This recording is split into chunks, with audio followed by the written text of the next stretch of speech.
Last year, a Destiny 2 player was sued by the developer Bungie for over 100 cases of cheating and for harassing their staff. During this time, he threatened to burn down the company's offices and inflict violence against the devs themselves. As cheaters go, this might just be the worst of them all.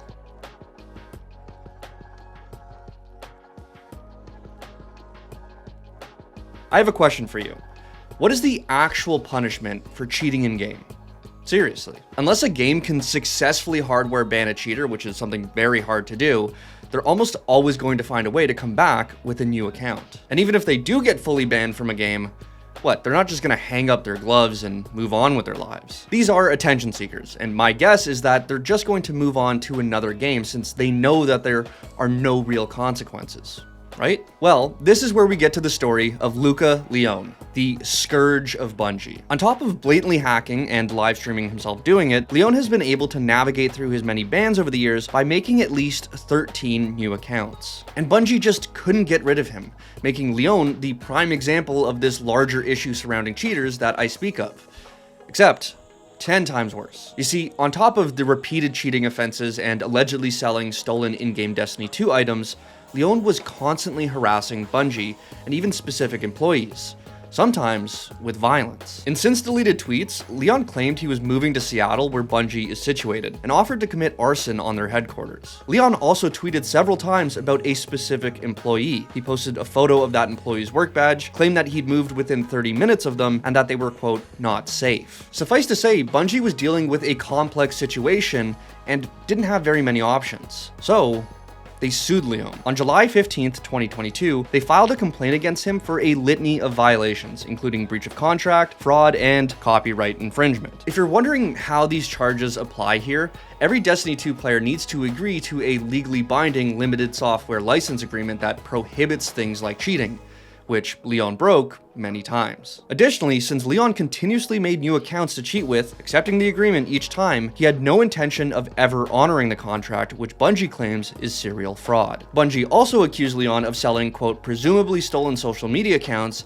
and in-game items that are non-transferable, which is again in violation of that license agreement. In the complaint filed in Washington State, Bungie also brought to light the numerous threats made towards the company and its employees, among other accusations. Now, if you're wondering what the hell is Bungie asking for, well, on top of straight up banning this kid from ever playing a Bungie game again, they're asking for $150,000 for every instance of copyright infringement. On top of that, they also seek $2,500 for every instance Leone actually used cheating software in Destiny 2. Before we move on, I should probably point out that this is hardly the first time a developer has taken legal action against cheaters. Hell, Bungie does it all the time, except it's usually against the developers or sellers of cheats and not just a singular person. That being said, Bungie are sort of experts on suing the shit out of people that try to f with them. And in the case of Leone, just last week the lawsuit came to what is called a consent judgment, meaning the judge came to a ruling in which both parties, Bungie and Leone,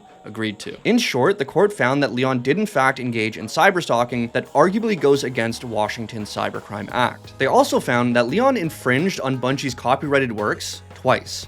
Now, I know what you're thinking. Out of all things, how does this still somehow come back to copyright infringement? Well, get this. Since his cheats created its own digital overlay, they say that Leone was technically making a derivative of Destiny 2's original audiovisual work. The second infringement is because the software he uses injects its own code into the existing code, allowing him to hack. Yes, just like the audiovisual aspects of the game, the code holds its own copyright.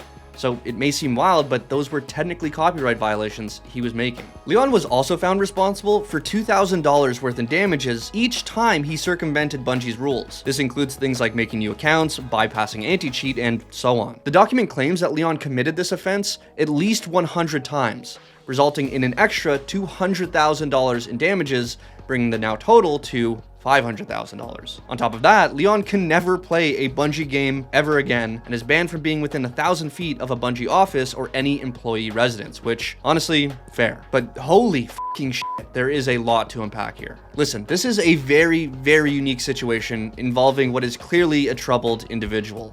And bottom line, Bungie needs to protect their employees. But many online saw this as a significant exercise in power and the law by Bungie. If this precedent is taken to the logical extreme, would harmless mods also fall under copyright infringement? Once again, although this is a very extreme case of going against the rules, where does the line get drawn? In the aftermath, Leon has started tweeting again, and he seems to not be taking this all that seriously. But where things currently sit, he will be responsible for paying Bungie that $500,000 in damages they were awarded. With Leon accepting the terms of the court case, it seems like things are finally concluded. But if anything changes, I'll be here to let you know. In the aftermath, many people are relishing in the fact that a cheater is finally facing real-life consequences. But I think time will only tell if suing people is the most effective form of anti-cheat.